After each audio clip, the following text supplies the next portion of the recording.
Assalamu alaikum everyone. This is your host Mohammed Ahmed Raza and welcome to another podcast of Green Zameen.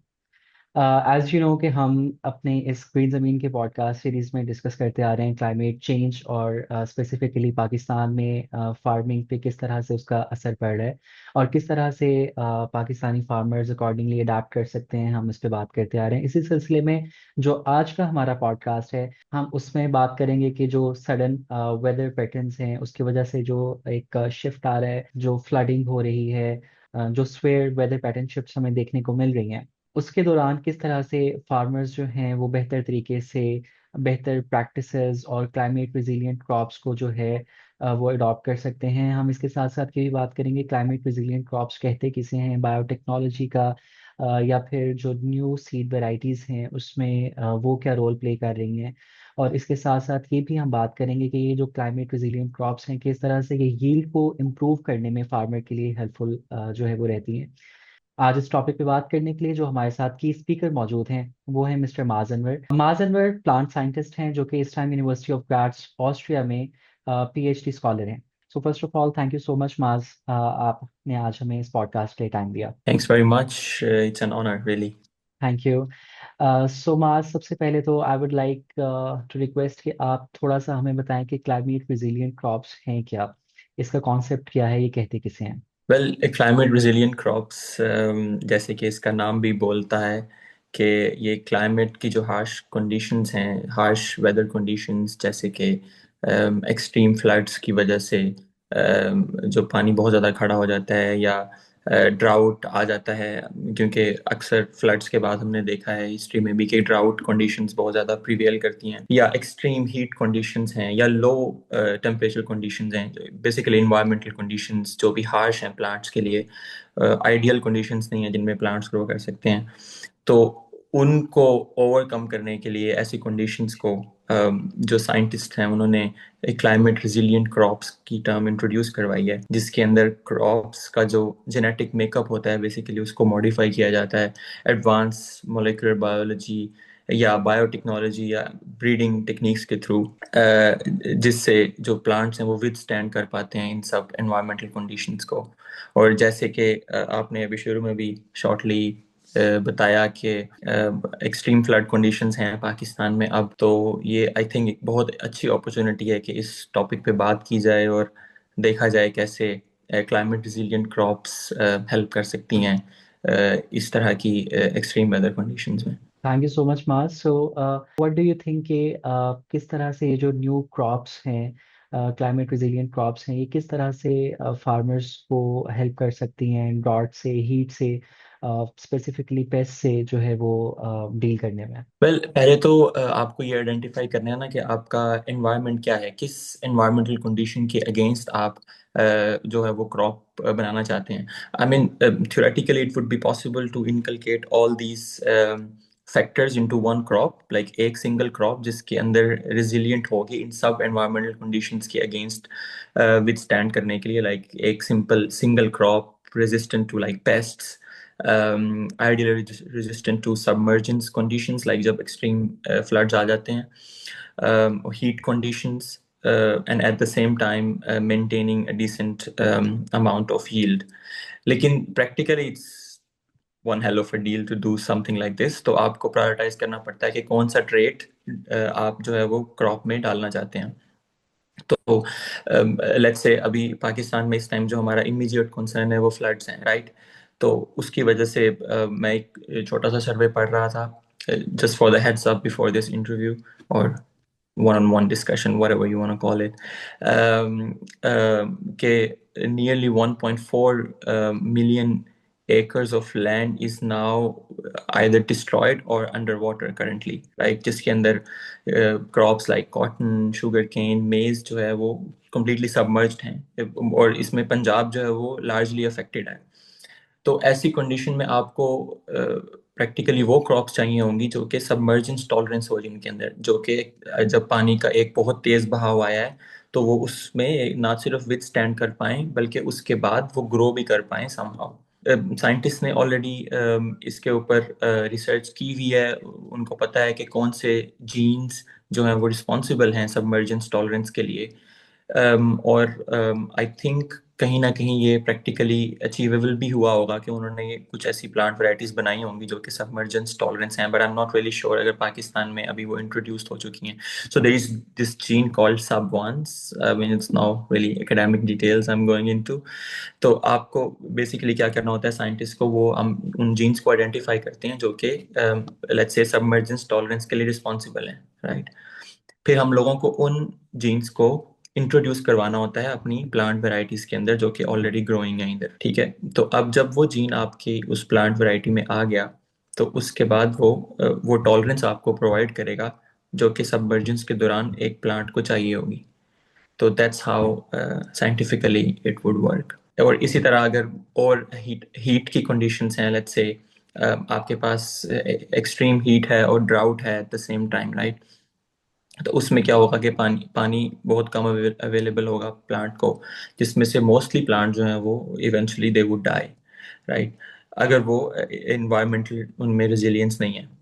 um, तो उसके लिए आपको क्या करना होगा कि आपको वो वाली क्रॉप्स या वो वाली प्लांट वैरायटीज बनानी होंगी जो कि लेट्स से जिनके अंदर ट्रांसपायरेशन लॉस बहुत थोड़ा हो. क्योंकि अगर साइंटिफिकली आपने भी, I think you are still related with plant sciences somehow, you have an agriculture background.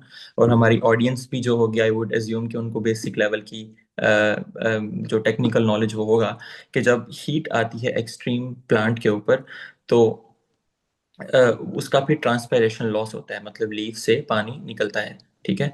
तो जब ट्रांसपायरेशन लॉस होता है वो इसलिए होता है to to keep the plant cool, like to to to cool it down a little bit, ताकि वो थोड़ा ठंडा एक ठंडा इफेक्ट रहे. लेकिन इससे क्या होता है कि प्लांट से बहुत ज्यादा पानी का लॉस हो जाता है ड्राउट में, ठीक है. एक पहले ही पानी नहीं है अवेलेबल सॉइल में और दूसरा ट्रांसपायरेशन लॉस हो ही जा रहा है. तो हम साइंटिस्ट क्या करते हैं कि हम लोग वो जीन्स आइडेंटिफाई करते हैं जो कि ट्रांसपायरेशन लॉस में इन्वॉल्व है, लाइक स्टोमेटल ओपन, जो जो जो स्टोमेटा को ओपन करते हैं. स्टोमेटा ओपन होता है, वहां से फिर पानी निकलता है लीव्स में से. तो लेट्स से जो जीन्स हैं जो स्टोमेटा की ओपनिंग के लिए इन्वॉल्व हैं, हमने किसी तरह इंजीनियरिंग करके, जेनेटिक इंजीनियरिंग करके उनको नॉकआउट कर दें, let's say just thinking out loud. तो फिर उससे क्या होगा कि स्टोमेटल ओपनिंग नहीं होगी और जो ट्रांसपायरेशन लॉस है वो कम होगा, and that's how plant would be able to save at least some amount of water. अब ये theoretically it all sounds really fancy, right. लेकिन इसके ड्रॉबैक्स भी बहुत ज़्यादा होते हैं, क्योंकि एट द सेम टाइम जब आप इस तरह का कोई ट्रेड इनकलकेट करते हो प्लांट में, तो उसका ट्रेड ऑफ होता है. क्योंकि प्लांट ऑब्वियसली जब उसमें से आप स्टोमेटल ओपनिंग उसकी बंद कर दोगे, तो फिर प्लांट जो वो एक्सट्रीम हीट में चला जाएगा, उसका ट्रांसपायरेशन लॉस नहीं होगा, तो वो अपने आप को कूल डाउन नहीं कर पाएगा. तो आपको थोड़ी सी ये वाली साइड भी देखनी होती है. लेकिन that's basically the concept of climate resilient crops. Thank you. काफ़ी ज़्यादा जो है वो टेक्निकल इंसाइट्स थी, but you have break it down very well for the general audience to understand it. As you were talking about genetics and everything, so biotechnology जो है, अगर farming में देखें तो इसका क्या कॉन्सेप्ट है, और स्पेशली ये किस तरह से ट्रेडिशनल फार्मिंग जो है उससे किस तरह से ये डिफरेंट है. वेल, ट्रेडिशनल फार्मिंग तो एक बहुत ब्रॉडर टर्म है, लेकिन I think you wanted to say plant breeding, let's say. तो प्लांट लेट्स से या. ब्रीडिंग, हाँ, तो प्लांट ब्रीडिंग बेसिकली, जो मैं उसके बारे में पहले थोड़ी सी बात कर लेता हूँ. उसके अंदर यही होता है कि आप कुछ एलीट कल्टीवर्स होते हैं उनको आइडेंटिफाई करते हैं. अब मैं सारी जो डिस्कशन है उसको क्लाइमेट रिजिलियंस में ही रखूंगा, क्योंकि शायद वही हमारा इमीडिएट कंसर्न है अभी यस. पाकिस्तान में भी. या. तो लेट्स से आपके पास एक कल्टीवर है जो कि आपको पता है कि ये क्लाइमेट, इसके अंदर क्लाइमेट रिजिलियंस है समहाउ. तो आप उस कल्टीवर को आइडेंटिफाई करते हो और उसको फिर क्रॉस करवाते हो किसी दूसरी कल्टीवर से, जिस कल्टीवर जो कल्टीवर आपके लोकल रीजन में ग्रो कर रही है. फिर आप नेक्स्ट जनरेशन में उनको repeated cycles of you know crossing and breeding, और फिर इवेंचुअली आपके पास वो कल्टीवर एक बन जाता है जिसके अंदर हाई यील्ड भी होती है, but at the same time you have climate resilience as well, right. But ये जो पूरा प्रोसेस है, it takes years, especially with crops. जैसे कि हमारे यहाँ पर शुगर केन ग्रो करती है, मेज ग्रो करती है, कॉटन ग्रो करती है, और यही वो क्रॉप्स हैं सबसे ज़्यादा अफेक्टेड भी हैं क्लाइमेट, ये अभी जो रिसेंट फ्लड्स आए हैं इनमें. तो it takes a lot of time, especially countries like Pakistan. यहाँ पर रेगुलेशन भी काफ़ी स्ट्रिक्ट है. तो आपको एक कल्टीवर को बनाना और फिर उसको अप्रूव करवाना, पूरी रेगुलेटरी एक अथॉरिटी है उसमें से, तो इट टेक्स ईयर्स. लेकिन हमारा जैसे अभी क्लाइमेट का कंसर्न इतना इमीडिएट है कि we need immediate solutions as well, right? तो that's where I would say कि biotechnology might help, it just speeds up the whole process. वही जो जीन आपने इंट्रोड्यूस करवाना है एक एलीट कल्टीवर से through breeding, you can just identify that particular gene, you can clone it, and then you transform it into your host genome, right? और फिर वो जो ओवरऑल प्रोसेस है, it just speeds up a little bit। और इसके अलावा और genetic tools हैं लाइक क्रिस्पर, कैस9, एक बहुत अभी इस टाइम पे साइंटिस्ट का फेवरेट टूल है, खासतौर पे जो जेनेटिसिस्ट हैं, क्योंकि आप इसके अंदर कुछ भी जो जीन है उसको डिलीट कर सकते हो, एडिट कर सकते हो अपनी मर्जी से, but in a very short period of time. It saves a lot of time और आपको स्पेसिफिसिटी भी बहुत ज़्यादा देता है ये। तो what I said later, this all comes under the umbrella of biotechnology basically। तो अभी पाकिस्तान में आपने बीटी कॉटन का नाम सुना होगा, तो it's one of the examples of a biotechnologically developed product, जिसके अंदर उन्होंने एक बैक्टीरिया, मतलब इमेजिन करो एक बैक्टीरिया है जो कि नेकेड आई से नजर भी नहीं आता, उसका डीएनए वहां तक गए और उसके अंदर से उन्होंने जीन आइडेंटिफाई किया जो कि एक वायरस के अगेंस्ट रेजिस्टेंस देता है। उस जीन को उन्होंने लिया और उसको उन्होंने कॉटन में डाल दिया, इमेजिन। और फिर वही रेजिस्टेंस जो वायरस के अगेंस्ट थी वो कॉटन में आ गई। So this BT cotton actually provides you resistance against cotton leaf curl virus. So that's how you can really speeds up the process.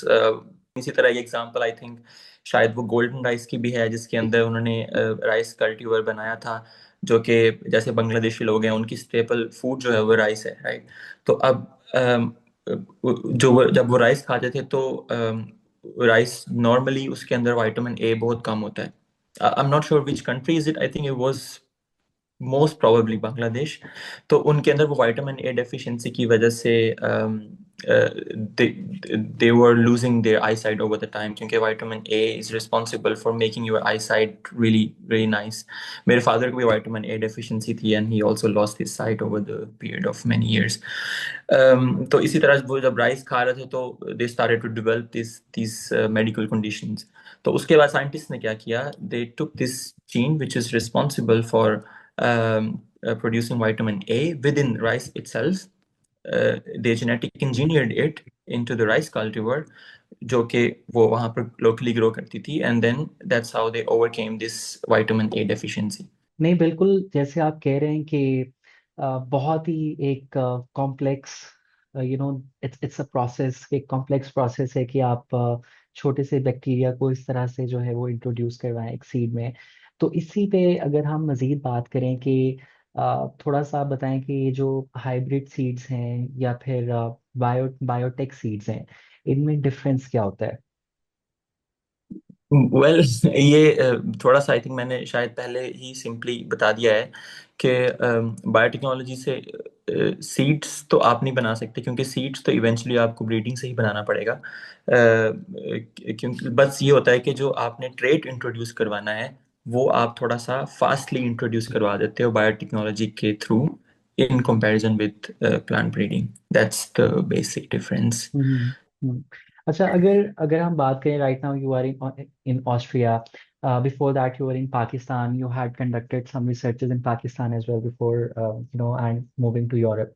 So and of course आपके पास different European countries का भी experience है, you were in different European countries जहाँ पे different agricultural practices को आपने experience किया होगा। तो मैं एक ग्लोबल पर्सपेक्टिव आपका लेना चाह रहा हूँ कि आपकी एक यूरोप में जो एक रिसर्च है, उसको पाकिस्तान के अगर सिनारियों में देखें तो ऐसे क्या ग्लोबल प्रैक्टिसेस हैं जो पाकिस्तानी फार्मिंग या फिर पाकिस्तानी फार्मर्स जो है वो अडॉप्ट कर सकते हैं बेहतर यील्ड के लिए, या फिर कम यील्ड लॉस के लिए? वेल जो सबसे मेजर डिफरेंस जो मैंने यहाँ पर ऑब्जर्व किया है वो फार्मिंग प्रैक्टिसेस से ज़्यादा रिसर्च और इनोवेशन का है। क्योंकि यहाँ पर गवर्नमेंट ना सिर्फ रिसर्चर्स को फंड करती है बहुत high value high level research करने पे, बल्कि वो फार्मर्स को भी मोटिवेट करती है कि वो जो हाई लेवल जो सीड्स हैं जो कि एडवांसमेंट्स टेक्नोलॉजिकल एडवांसमेंट्स के बाद बनाए, उसको वो इस्तेमाल करें, और उन पे सब्सिडीज भी देती हैं। तो आई थिंक ये मेरे लिहाज से मेजर डिफरेंस है, क्योंकि यहाँ वैसे ही लैंड इतनी ज़्यादा नहीं है, तो एग्रीकल्चर प्रैक्टिसेस पाकिस्तान की निस्बत तो बहुत कम है यूरोप में। और ना ही ये उनकी, जैसे हमारी जीडीपी जो वो सबसे ज़्यादा डिपेंडेंट है एग्रीकल्चर पे, तो इनके यहाँ ऐसा नहीं है। टेक्नोलॉजिकल एडवांसमेंट्स के लिए जो फंडिंग है गवर्नमेंट की तरफ से वो ज़्यादा है, और दूसरा फार्मर्स भी एजुकेटेड हैं बेसिक लेवल पे, उनको ये अंडरस्टैंडिंग है कि हाइब्रिड सीड क्या होता है, बायोटेक्नोलॉजी कैसे हेल्प कर सकती है फार्मर्स को, क्रॉप्स को इन जनरल। और जैसे स्मॉल लैंड होल्डर्स पाकिस्तान में ज़्यादा है, यहाँ पर जहाँ तक मेरी अंडरस्टैंडिंग है इतने स्मॉल लैंड होल्डर्स नहीं है, और बड़े प्रोग्रेसिव फार्मर्स यहाँ पर रहते हैं, तो इट्स जनरली वेरी इजी। तो अगर मैं यहाँ की लर्निंग्स किसी तरह पाकिस्तान लेके जा सकूँ तो वो तो थोड़ा पॉलिटिकल हो जाएगा, क्योंकि वहाँ पर तो वो थोड़ी जो हमारी गवर्नमेंट है उसको इन्वॉल्व होना पड़ेगा, उसको स्टेक होल्डर्स के साथ, यूनिवर्सिटीज़ के साथ, और सब्सिडीज देनी पड़ेगी फार्मर्स को, अवेयरनेस देनी पड़ेगी फार्मर्स को कि ये जो हाइब्रिड सीड है, क्योंकि थोड़ी सी रिसर्च तो पाकिस्तान में भी हो रही है। जैसे अभी रिसेंटली मैं देख रहा था कि यूनिवर्सिटी ऑफ पंजाब ने कुछ वैरायटी बनाई है, if I am not wrong, cotton की, जो कि विदस्टैंड कर सकती है very extreme heat conditions above 51 degree Celsius temperature. ओ वाह। Yes, um, but the problem is that you cannot talk through this with a farmer, with a small landholder. उनका जो peer circle है वो बहुत small होता है, वो इतना ज़्यादा बाहर सोचते नहीं है, और eventually उनको yield भी देखनी होती है कि हम वही seed लगाएंगे जिसकी yield अच्छी होगी। तो उनको अक्सर तो वो डरते भी हैं जो इस तरह की नई टेक्नोलॉजिकल एडवांसमेंट के बाद जो सीड बनाया गया है। मेरे फादर जो थे वो एक्चुअली उन्होंने एग्रीकल्चर एक्सटेंशन के महकमे में जॉब की है कुछ 30-35 साल। तो मुझे पता है कि ये डिपार्टमेंट का थोड़ा सा मुझे पता है कि इसमें जैसे जब ये एग्रीकल्चर एक्सटेंशन वर्कर जब किसी फार्मर के पास जाता है उसको कन्विंस करने के लिए, तो it's not an easy job to do. It's one hell of a deal कि उनको बताएं कि आप ये वाली उनको तो बेसिक एग्रीकल्चर प्रैक्टिसेस समझाना भी समटाइम्स मुश्किल हो जाता है कि आपने लाइक स्प्रे ऐसे नहीं करनी, नोजल कौन सी इस्तेमाल करनी है। तो और उनको ये कन्विंस करना कि ये एक नया सीड है, I think that's where government should step in and probably provide subsidies and help farmer financially, जो कि उनको मोटिवेट करे नई टाइप के सीड्स को इस्तेमाल करने के लिए। आपने एक्चुअल में मेरे इस सवाल को जो तो एड्रेस किया ही है कि जो मैंने ग्लोबल प्रैक्टिसेस की बात की थी, but I was coming to the next question जिसमें मैं आपसे बात करने वाला था कि गवर्नमेंट और इंस्टीट्यूशंस, रिसर्च इंस्टीट्यूशंस किस तरह से अपना रोल प्ले कर सकते हैं। तो उस पे भी हमारी थोड़ी सी जो है वो बात हुई है। थोड़ा सा हम उसको मजीद जो है वो अनपैक करेंगे डेफिनेटली। लेकिन उससे पहले हमने बात की है कि डिफरेंट सीड्स की हमने बात की है। आपने बताया है कि पाकिस्तान में भी कुछ रिसर्चेज ऐसी चल रही हैं जहाँ पे इस तरह से जो है वो इनोवेशंस पे जो है वो काम किया जा रहा है। लेकिन आपका क्या ख्याल है कि जो ये सीड्स आएंगे बनेंगे, like BT cotton is one example, लेकिन वो तो like definitely it's now very very common, right? So अगर इस तरह के कुछ फ्यूचर में सीड्स बनते भी हैं या इस तरह की क्लाइमेट रेजिलिएंट क्रॉप्स जो है वो इंट्रोड्यूस होती भी हैं, तो डू यू थिंक कि वो एक नॉर्मल पाकिस्तानी फार्मर के लिए जो कि बड़े स्केल पे फार्मिंग ना करता उसके लिए अफोर्डेबल होगी?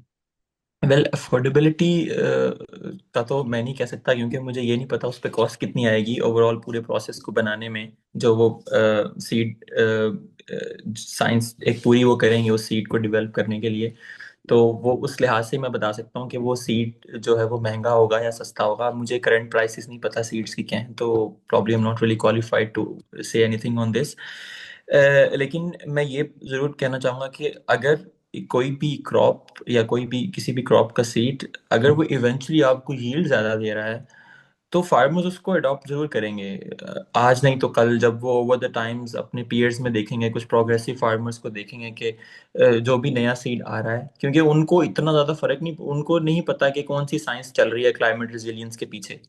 उनको नहीं पता कि ये बीटी कॉटन के अंदर जीन कौन सा डाला गया हुआ है उनको, और ना ही उनको पता है कि प्लांट्स को जो डिजीज आई है ये कितनी जल्दी उससे ओवरकम कर रहा है। अगर साल के एंड के ऊपर उनको एक जो यील्ड उन्होंने एक्सपेक्टेड थी अगर उतनी या उससे ज्यादा आ गई है, तो they would be more than happy, because उनकी भी मॉनेटरी टर्म्स इन्वॉल्व हैं। ठीक है। तो इसीलिए जितनी भी क्लाइमेट रिजिलियंट क्रॉप्स होती हैं उनका ये गोल तो होता है कि हमने क्लाइमेट रेजिस्टेंस लेके आनी है प्लांट्स में, क्रॉप्स में, but at the same time and goal ये भी होता है कि हमने यील्ड को कॉम्प्रोमाइज नहीं करना, क्योंकि then it would be one hell of a deal to convince a farmer to buy the seed, चाहे वो जितना मर्जी सस्ता हो, अगर हम्म। उसकी यील्ड नहीं आएगी तो वो नहीं होगा। तो आई थिंक ये सब, ये एक बड़ी बेसिक सी अंडरस्टैंडिंग है, ये सब साइंटिस्ट को भी पता है, ब्रीडर्स को भी पता है। तो सो यस, आई थिंक जिस जिस तरह से एडवांसमेंट आएगी, आई थिंक ये वाला क्वेश्चन मजीद अनपैक अकॉर्डिंगली होगा कि फार्मर्स जो है वो अडाप्ट करेंगे या नहीं करेंगे। So the last question I am going to talk about is, हम उस पर थोड़ी सी बात पहले भी कर चुके हैं, आपने उसको थोड़ा सा अनपैक किया है कि गवर्नमेंट अपना क्या जो है वो रोल प्ले कर सकती है, बट मैं I I just want to add more to it कि गवर्नमेंट के साथ साथ यूनिवर्सिटीज़, रिसर्च सेंटर्स हैं जो पाकिस्तान में, वो किस तरह से एक सपोर्ट कर सकते हैं फार्मर्स को इन नई इनोवेशंस को अडॉप्ट करने के सिलसिले में।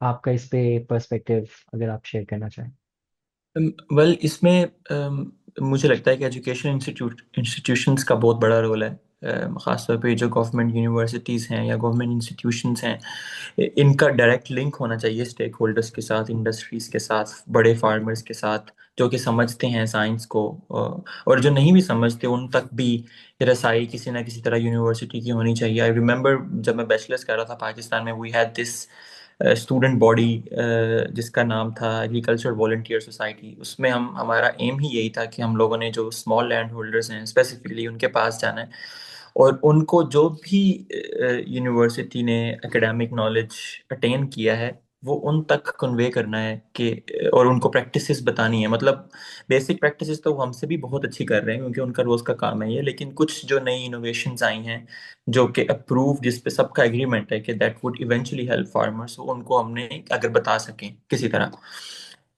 और इसी तरह मुझे ये भी याद है कि हमारी यूनिवर्सिटी में सेमिनार्स होते थे जिसके अंदर फार्मर मीटिंग्स होती थी, जिसके अंदर फार्मर्स को बुलाया जाता था, उनको इज्जत दी जाती थी, उनके लिए इवेंट्स ऑर्गेनाइज किए जाते थे जहाँ पर आपने और मैंने बहुत दफ़ा स्टेज पे जाके अपनी मौसीकी भी का भी मुजाहरा किया हुआ है उनके सामने। तो उसमें इवेंचुअली उसका पर्पस यही होता था कि आप जो यूनिवर्सिटी, एजुकेशन इंस्टीट्यूशंस और फार्मर्स के बीच में गैप कम किया जाए, ताकि उनकी हमारे तक रसाई बहुत आसान हो जाए और हमारी उन तक।